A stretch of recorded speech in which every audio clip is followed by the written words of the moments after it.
Hello, matriculants. Today's poem is Motho Motho Batho Babang, which means a person is a person because of other people.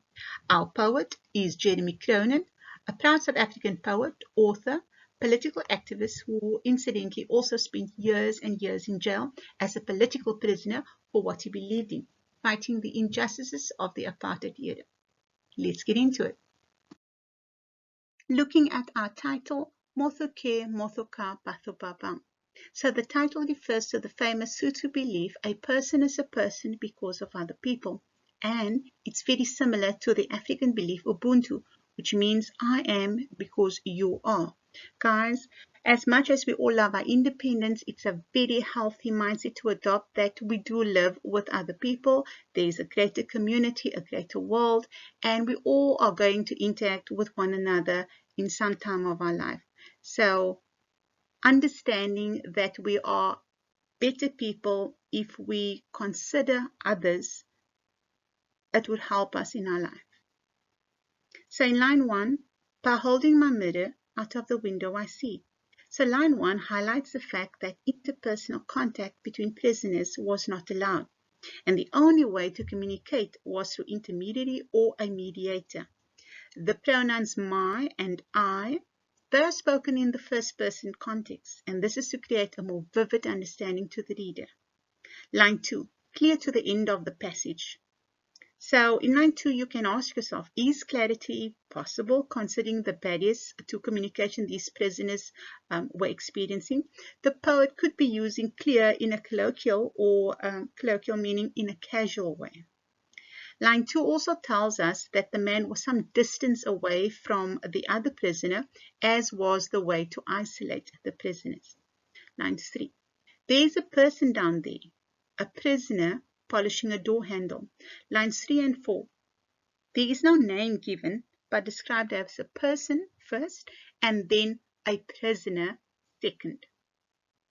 Line 5 and 6. In the mirror I see my face in the mirror. So lines 5 and 6, they do not see one another face to face, but through reflections in their mirrors, they do. Line 7, I see the fingertips of his free hand. Please note the alliteration, the consonant F with fingertips and free.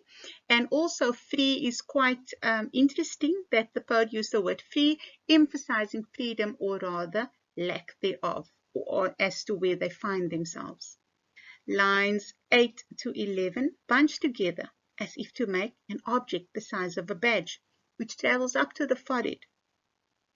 So lines 8 to 11, a description is given of a conversation via hand gestures or signals.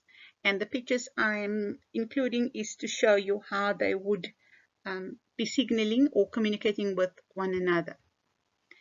Line 12, this means a warder. So line 12, the brackets used is to supply extra information, almost like a translation, that this is a prison guard. So note the separation of the line in the words in line 12, and this could be to emphasize the separation of prisoners to the prison guards, or to emphasize the translation.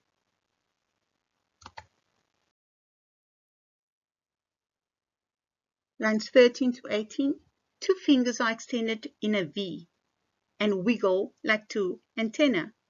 15, he's being watched. A finger of his free hand makes a watch hands up on the wrist of his polishing arm without disrupting the slow rhythm of his work. So line 13 to 14, please note the simile. Two fingers is being compared to antenna, much as insects communicate, describing the non-verbal conversation and communication between prisoners. So in line 15, once again, we have the words being separated from the rest of the words in the other lines, and it's indicating the translation, he is being watched. A finger of his free hand makes a watch hands off. So line 16, note the alliteration, the consonant F, and it's once again emphasizing freedom or rather lack thereof. On the wrist of his polishing arm without. Line 17, hand is signaling or gesturing that they will talk at a later time, disrupting the slow rhythm of his work. Slow, slow. There is no need to hurry. The repetition of the word slow is more casual and an act to perhaps pretend working as not to draw suspicion. Line 19, later maybe, later we can speak. Again, note the separation and the brackets stating the translation. So the irony here over here, the question is, what kind of conversation would this be? Verbal or sign language? In line 20, hey, wat maak jy daar? So the words are written in Afrikaans, and this was the language of the oppression during apartheid. The warden's words are shown separately and in italics to show separation or the difference. The translation meaning, what are you doing? Line 21, a voice from around the corner. So here it's unseen, an unseen voice. Only those in power are given a voice. It's symbolic. 22, no, just polishing bath. He turns his back to me. Now watch. So in line 22, the spoken response and the use of the title when addressing the warder also. Bath. A bath was a phrase that meant authority. So bath meaning boss, and he is showing submissiveness towards the authority. 23. He turns his back to me, now watch. So line 23, not listening ties in with the context of the poem, extending an invitation to the reader to be part of the conversation. He's saying, watch now, like read as to what is going to happen next. 24. His free hand, the talkative one. So in line 24, please note the figure of speech personification. The hand is seen as an entity of its own, the message of support and hope. Slips quietly behind. Strength, brother, it says. In my mirror, a black fist. So lines 26 to 28, there's a universal sign, a symbol of a black power and opposition to oppression.